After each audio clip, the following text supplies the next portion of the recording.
Welcome. This is Radio Pras.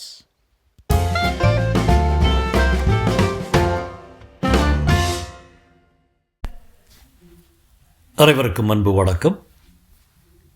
Rakhi ரங்கராஜனின் Jennifer அத்தியாயம் 12. கையும் இல்லை காலும் இல்லை, வைத்த இடத்தில் கிடக்கும் கட்டையாக இருக்கிறாள் அந்த பயங்கர விபத்துக்குள்ளான காணி. அவளுக்கு நியாயம் கிடைப்பதற்கு என்ன செய்ய முடியும்? நஷ்ட ஈடு வாங்கி கொடுப்பதற்கு வழி என்ன இருக்கிறது? இதை பற்றி ஜெனிஃபர் ஒரு புறம் வேதனைப்பட்டு கொண்டிருக்க, இன்னொரு புறம் அவளை ஆனந்தத்தில் ஆழ்த்தும் அனுபவங்களும் ஏற்பட்டன. வார்னரை அவள் சந்தித்து 3 வாரங்களாயிருந்தன. அவனை பற்றி நினைக்கவே கூடாது என்றுதான் அவள் எண்ணினாள். ஆனால் எந்த பக்கம் திரும்பினாலும் ஏதாவது ஒன்று வார்னரை ஞாபகப்படுத்தியது. ஒரு குரல் காதில் விழும், அது வார்னரை ஞாபகப்படுத்தும். யாரோ ஒருவருடைய தலையை பார்ப்பாள், அது வார்னரை நினைவூட்டும். பல ஆண்கள் அவளை வெளியே அழைத்துச் செல்ல விரும்பினார்கள். அவளுடன் நெருங்கி உறவாட விரும்பினார்கள். கட்சிக்காரர்கள், கோர்ட்டில் எதிர்த்தரப்புக்கு ஆஜரான வக்கீல்கள், ஏன் ஒரு நீதிபதி கூட அவளை நெருங்க முயன்றார்கள். எவரையும் ஜெனிஃபருக்கு பிடிக்கவில்லை. வார்னர் அவன் ஒருவன்தான் அவள் மனத்தில் இடம் பெற்றிருந்தான். மறுபடி எப்போது அவனை பார்க்கப் போகிறோம் என்று அவள் ஏங்கிக் கொண்டிருந்த சமயம் அவனே ஃபோன் செய்தான். இன்று சாயந்தரம் நாம் வெளியே போகலாமா ஜெனிஃபர்? உனக்கு அவகாசம் இருக்குமா என்று கேட்டான். அன்று சாயந்தரம் அவளுக்கு வேலை இருந்தது. இருந்தாலும் தாராளமாய் என்று சொல்லிவிட்டாள். அவள் உறுதியெல்லாம் காற்றில் பறந்து விட்டதே. வார்னர் இன்னொரு தரம் கூப்பிட்டால் மரியாதையாய், ஆனால் விட்டேற்றியாய், பிடிகொடுத்து விடாமல் பேச வேண்டும் என்று நினைத்திருந்ததெல்லாம் வீண் வீண்.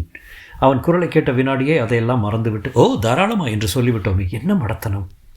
தன்னைத்தானே திட்டிக் கொண்டாலும் அன்று மாலை அவன் வர சொன்ன இடத்துக்கு செல்ல தவறவில்லை.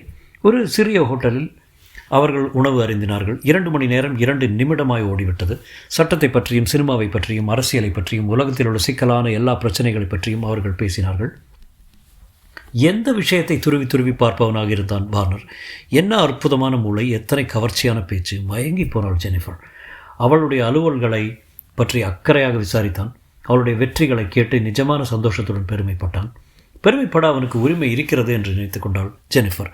அவன் மட்டும் கட்சிக்காரர்களை அனுப்பி உதவி இருக்காவிட்டால் என்றைக்கோ அவள் மூட்டை முடிச்சை கட்டிக்கொண்டு ஊரை பார்க்க போயிருக்க வேண்டும். அடுத்த வாரமும் வார்னர் அவளை வெளியே அழைத்துச் சென்றான். இம்முறை ஹோட்டலுக்கு அல்ல, தன் சட்ட நிறுவனத்திலேயே இருந்த தனிப்பட்ட சிற்றுண்டி சாலைக்கு. பிரம்மாண்டமான நவீனமான அவனுடைய அலுவலகத்தை கண்டு பிரமித்து போனாள் ஜெனிஃபர். தன் அலுவலகத்தை சேர்ந்த பலருக்கு அவளை அறிமுகம் செய்து வைத்தான். எல்லாருக்கும் அவளை ஏற்கனவே தெரிந்திருந்தது. நிறுவனத்தின் அதிபர் மட்டும் மரியாதைக்கு 2 வார்த்தை பேசிவிட்டு நகர்ந்து விட்டார். ஏன் என்று முதலில் அவளுக்கு திகைப்பாய் இருந்தது. பிறகு ஞாபகம் வந்தது, அவரது மருமகளைத்தான் வார்னர் மணந்திருக்கிறான் என்பது. அவர்கள் உணவருந்திய அறை பளபளவென்று தேக்கு மரச்சுவர்களுடன் இருந்தது. ஒரு தலைமை சமையல்காரரும் 2 உதவியாளர்களும் கூப்பிட்ட குரலுக்கு கைத்தட்டி காத்திருந்தார்கள். அடுத்த நாள் பூரா அவள் வார்னரை பற்றியே நினைத்து கொண்டிருந்தாள். கூடாது, வார்னரை மறக்கத்தான் வேண்டும். அவனை இனி பார்க்கவே கூடாது. கல்யாணமானவன், இன்னொரு பெண்ணுக்கு சொந்தமானவன். அன்று இரவு துப்பறியும் நிபுணர் கென்னத்துடன் ஒரு நாடகத்துக்கு போனாள் ஜெனிஃபர். முன் ஹாலில் அவர்கள் நின்றிருந்த சமயம் வாசலில் ஒரு பரபரப்பு ஏற்பட்டது. திடீரென்று கூட்டத்தில் பலர் கிசுகிசு என்று பேசிக்கொள்வது காதில் விழுந்தது. ஜெனிஃபர் திரும்பி பார்த்தாள். தியேட்டர் வாசலில் ஒரு கருப்பு நிற படகு கார் வந்து நிற்க ஒரு ஆணும் ஒரு பெண்ணும் இறங்கிக் கொண்டிருந்தார்கள். ஆமாம், அவன்தான் என்று ஒரு பெண் இன்னொருத்தியிடம் சொல்வது ஜெனிஃபரின் காதில் விழுந்தது. ஜனங்கள் அந்த சொகுசு காரை சூழ்ந்து கொண்டார்கள். வெள்ளையும் சள்ளையுமாய் யூனிஃபார்ம் அணிந்திருந்த டிரைவர் கதவை திறந்து விட்டு ஒதுங்கி நின்றான். காரிலிருந்து இறங்கியவர்கள் மேரட்டியும் அவன் மனைவியும் தான். அவனுக்கு கூட்டம் சூழ்ந்து கொண்டது.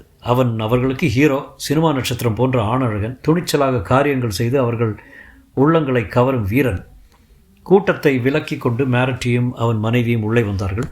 ஜெனிஃபரை தாண்டி சென்றபோது அவனுக்கும் அவளுக்கும் இடையே 3 அடி தூரம்தான் இருந்தது. ஒரு வினாடி அவர்கள் கண்கள் சந்தித்து கொண்டன. அப்பா, எத்தனை கருப்பு அந்த கண்கள்! அவனுடைய உள்ளத்தைப் போலவே. ஒரு வினாடிதான் அவன் தியேட்டருக்குள் மறைந்து விட்டான். ஜெனிஃபருக்கு நாடகத்தில் மனம் செல்லவில்லை. மாரட்டியை பார்த்தது மறைந்திருந்த பல வேதனைகளை கிளறி விட்டு விட்டது. இவனால் அவள் எவ்வளவு அவமானங்கள் பட்டாள், எத்தனை துன்பங்களை சந்தித்தாள். ஜெனிஃபரால் உட்கார்ந்திருக்க முடியவில்லை. பாதியிலேயே வீட்டுக்கு கிளம்பிவிட்டாள். மறுபடியும் ஃபோன் வார்னரிடம் இருந்ததால் மனத்தை கல்லாக்கி கொண்டாள் ஜெனிஃபர். இம்முறை அவன் எங்கே அழைத்தாலும் ஒப்புக்கொள்ளக்கூடாது. ரொம்ப நன்றி வார்னர், ஆனால் இன்று நிஜமாகவே எனக்கு ஏகப்பட்ட வேலை இருக்கிறது என்று சொல்ல வேண்டும். ஆனால் இந்த தடவை வார்னர் அவளை எங்கும் கூப்பிடவில்லை. கொஞ்ச நாள் நான் வெளிநாடு போக வேண்டியிருக்கிறேன் ஜெனிஃபர் என்று மட்டுமே சொன்னான். மடேல் என்று தலையில் அடி விழுந்த மாதிரி இருந்த ஜெனிஃபருக்கு எத்தனை எத்தனை நாளாகும் வர என்று தடுமாறினாள். ஒரு 15-20 நாள் ஆகும், வந்ததும் உனக்கு ஃபோன் செய்கிறேன் என்றான். போய் வாருங்கள், பயணம் ஜம்மென்று இருக்க என் வாழ்த்துக்கள் என்றால் உற்சாகத்தை வலிய வரவழைத்து கொண்டு. ஒரே சூன்யம், கண்ணாபின்னா என்று கற்பனைகள் ஓடின. வெளிநாட்டு கடற்கரையில் வார்னர், அவனை சுற்றி அரை நிர்வாண அழகிகள், கேபரே கிளப்பில் வார்னர், மது அருந்திய வண்ணம் அழகியை அணைத்து கொண்டு, படுக்கை அறையில் வார்னர் ஒரு பெண்ணுடன். போதும், நிறுத்து என்று தன்னைத்தானே அடக்கி கொண்டாள் அவள். நான் ஒரு பைத்தியக்காரி, சாமர்த்தியமாய் கேள்விகள் போட்டு தெரிந்து கொள்ளாமல் போய்விட்டேன் என்று. ரொம்ப நீண்ட விமான பயணமா? உங்களுக்கு அந்நிய மொழிகள் என்னென்ன தெரியும்? பாரிஸில் டீ நன்றாக இருக்கும் என்பார்கள். அந்த பக்கம் போனால் எனக்கு டீ வாங்கி வர முடியுமா? உங்களுடன் உங்கள் மனைவியும் வருகிறாளா? இப்படியெல்லாம் கேட்டிருக்க வேண்டும். துப்புரவு நிபுணர் கென்னத் உள்ளே வந்தவர். நான் ஜெனிஃபர், உனக்கு நீயே பேசிக்கொண்டிருக்கிறாய், உடம்பு சரியில்லையா என்றார். ஆமாம், எனக்கு உடம்பு சரியில்லை என்று இறைந்து கத்த வேண்டும் போல் இருந்தது. எனக்கு ஒரு டாக்டர் தேவை, எனக்கு ஜில் என்று ஒரு ஷவர் குளியல் தேவை, எனக்கு வார்னர் தேவை. ஒன்றுமில்லை, கொஞ்சம் களைப்பாக இருக்கிறது என்றாள். ராத்திரி கொஞ்சம் சீக்கிரமாய் படுத்துக்கொள் என்றார் கென்னத். அங்கே வார்னரும் சீக்கிரம் படுத்துக்கொள்வானா? மறுபடியும் அவள் கற்பனை ஓடியது. மறுபடியும் அடக்கி கொண்டாள். வேலையில் தன்னை மூழ்கடித்து கொண்டாள். அப்படியும் காலில் இரும்பு குண்டு கட்டிவிட்ட மாதிரி நாட்கள் மெதுவாகவே ஓடின. பகலெல்லாம் நீதிமன்றங்களில் பழி கிடந்தாள். இரவெல்லாம் கேஸ் கட்டுக்களை படித்தாள். கென்னத் கூட மெதுவாய் ஜெனிஃபர், மெதுவாய், உயிரை விட்டு விடுவாய் போல் இருக்கிறதே என்று எச்சரித்தார். ஆனால் உடலாலும் உள்ளத்தாலும் களைத்து போகவே அவள் விரும்பினாள். சிந்தனை செய்வதற்கே நேரம் இருக்கக்கூடாது என்று ஆசைப்பட்டாள். 4 வாரம் கழித்து ஒரு நாள் வார்னர் ஃபோன் செய்தான். இப்போதான் ஊரிலிருந்து வந்தேன் என்று அவன் சொன்னதுமே அந்த குரலே அவளை சிறகடித்து பறக்க வைத்தது. அவளால் பேசவே முடியவில்லை. இன்று எங்காவது நாம் சந்திக்கலாமா ஜெனிஃபர் என்றான். தன் படபடப்பை காட்டிக்கொள்ளாமல் சந்திக்கலாமே என்றாள். கச்சிதம் என்று தன்னைத்தானே பாராட்டி கொண்டான். கரெக்டாய் சொல்லிவிட்டோம், சந்திக்கலாமே, அவ்வளவுதான். பிளாசாவுக்கு வருகிறையா என்றான் வார்னர். வருகிறேன் என்றாள். பேச்சில் அப்படி இருந்தாலே தவிர நேரில் சந்தித்த போது ஜெனிஃபர் சீக்கிரமாகவே அங்கே போய் காத்திருந்தாள். அதோ வார்னர், அந்த உயரமான மெல்லிய உருவம் வருவதை காணும்போதே உள்ளமெல்லாம் பரவசம் நிரம்பியது. சற்றே கருத்திருக்கிறாரோ? வெளிநாட்டு கடற்கரையில் பெண்களோடு கொட்டமடித்திருப்பார் என்று சந்தேகப்பட்டு சரிதானோ?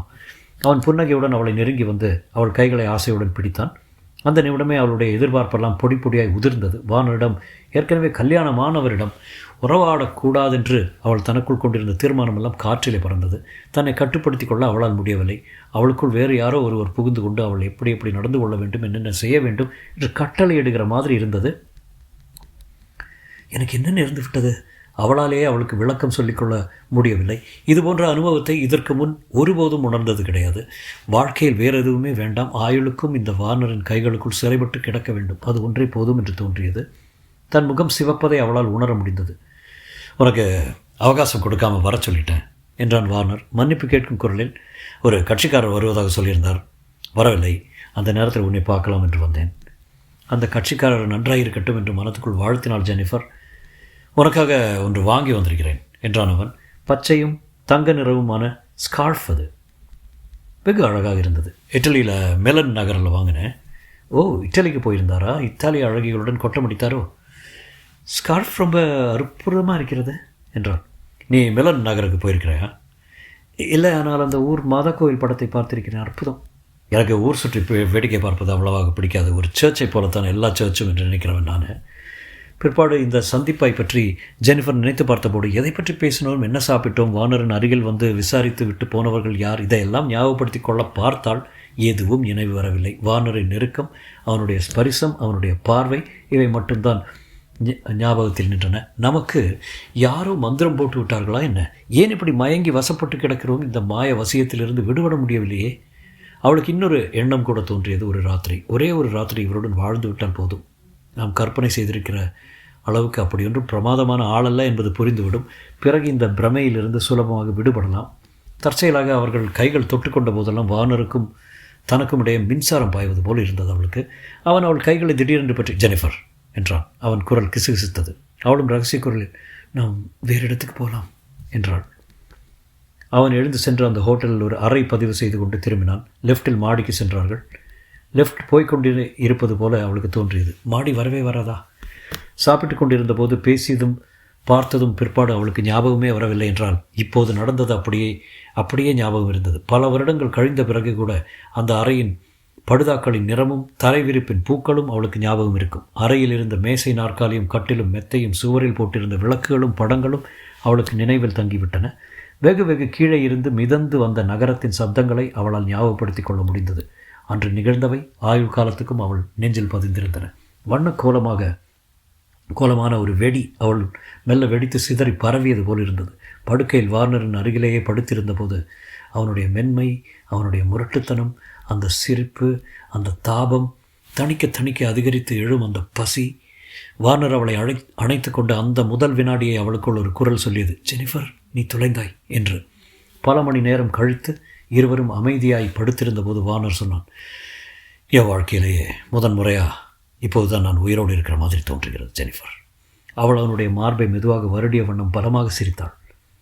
வார்னர் அவளை திகைப்புடன் பார்த்தான். இப்போது என்ன வேடிக்கை நான் சொல்லிட்டேன்?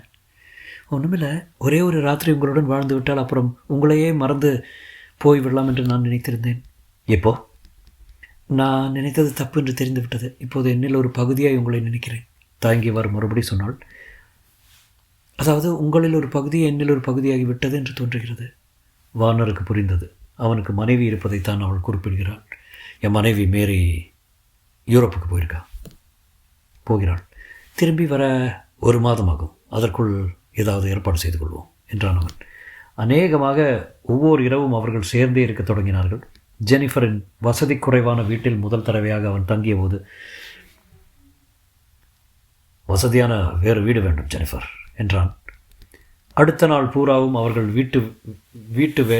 வீட்டு வேட்டையாடினார்கள். சாயந்தரம் ஒரு அடுக்குமாடி கட்டிடத்துக்கு அவளை அழைத்துச் சென்றான். ஆடம்பரமான ஃப்ளாட்டுகள் கொண்டது அது. கட்டிடத்தின் வாசலில் இடம் காலியில்லை என்று அறிவிப்பு தொங்கியது. இங்கே எதற்கு போக வேண்டும் என்று அவள் கேட்டாள். வா, புரியும். அவன் காட்டிய இடம் 5 பெரிய அறைகள் கொண்ட பெரிய ஃப்ளாட். மிக வனப்பாக அலங்காரம் செய்யப்பட்டிருந்தது. விருந்தாளிகள் தங்குவதற்கு குளியலறையுடன் கூடிய தனி அறை இருந்தது. ஜன்னலுக்கு வெளியே பார்த்தால் நகரம் அருமையாக தெரிந்தது. சமையல் அறையும் சாப்பாட்டு அறையும் அற்புதமாக இருந்தன. என்ன, பிடித்திருக்கிறதா என்றான் அவன். பிடித்திருக்கிறதாவது? தலை சுற்றுகிறது என்றாள் ஜெனிஃபர். ஆனால் 2 விஷயம். இதற்கு வாடகை கொடுக்க. ஆமாம், இதுக்கு வாடகை கொடுக்க என்னால் முடியாது. அப்படியே முடிந்தாலும் இடம் காலி இல்லை என்று வாசல் அறிவிப்பு போட்டிருக்கிறார்கள். இந்த இடத்தை வேறு யாருக்கோ ஏற்கனவே கொடுத்து விட்டார்கள் போல் இருக்கிறது. அவன் புன்னகை செய்தான். இதை எங்கள் நிறுவனம் வாடகைக்கு எடுத்திருக்கிறது. விருந்தாளிகளுக்காக வைத்திருக்கிறோம். அவர்களுக்கு வேறு இடம் பார்த்துக் கொள்கிறோம் என்றான் வார்னர். வாடகை விஷயம் உனக்கேன் அந்த கவலை? நான் பார்த்துக்கொள்கிறேன். அவள் மறுத்தாள். நான் ஒப்புக்கொள்ள மாட்டேன். பைத்தியம் மாதிரி பேசாது ஜெனிஃபர். இதற்கான வாடகை கொடுப்பது எனக்கு ஒரு பிரமாத காரியமல்ல. அவள் பலமாக தலையசைத்தாள். வேண்டாம் டார்லிங், இவ்வளவு பெரிய உதவிக்கு நான் என்ன திருப்பி தர முடியும்? என்னையே தான் கொடுக்க முடியும். ஆனால் என்னை உங்களுக்கு கொடுப்பதற்கு நான் கூலி வாங்கி கொள்ள மாட்டேன். அது உங்களுக்கு நான் தரும் பரிசாக இருக்க வேண்டும். அவன் அவளை இறுக அணைத்து கொண்டான். அந்த பிடியில் மெல்ல திமிரிக்கொண்டு, சரி, உங்களுக்கு கொடுப்பதற்காக நான் இனிமேல் நைட் ஷிஃப்ட்டும் பார்க்க வேண்டும் என்றால் குறும்பாக. அவன் சிரித்த சிரிப்பு. அவர்கள் ஷாப்பிங் சென்றார்கள். பரிசுகள் வாங்கி கொடுத்து கொண்டார்கள். அவனுக்கு என்னென்ன பிடிக்கும் என்று அறிந்து விதவிதமாக சமைத்து போட்டாள். ஜெனிஃபர் சாப்பிட்ட பின் டெலிவிஷன் பார்த்தார்கள், சீட்டாடினார்கள், செஸ் ஆடினார்கள். ஒரு விஷயம் ஜெனிஃபருக்கு சங்கடமாக இருந்தது. அவர்களுக்குள் காதல் ஏற்படும் முன் இருவரும் ஒளிவு மறைவில்லாமல் பகிரங்கமாக சந்தித்து வந்தார்கள். இப்போது காதலர்கள் ஆன பின் 4 பேர் எதிரில் சேர்ந்து காட்சி அளிக்கும் துணிவு குறைந்து விட்டது. தெரிந்தவர்கள் இல்லாத இடங்களுக்கு போக ஆரம்பித்தார்கள். வார்னரின் மனைவி ஐரோப்பாவிலிருந்து திரும்பும் தினம் நெருங்கிக் கொண்டிருந்தது. தொடரும்.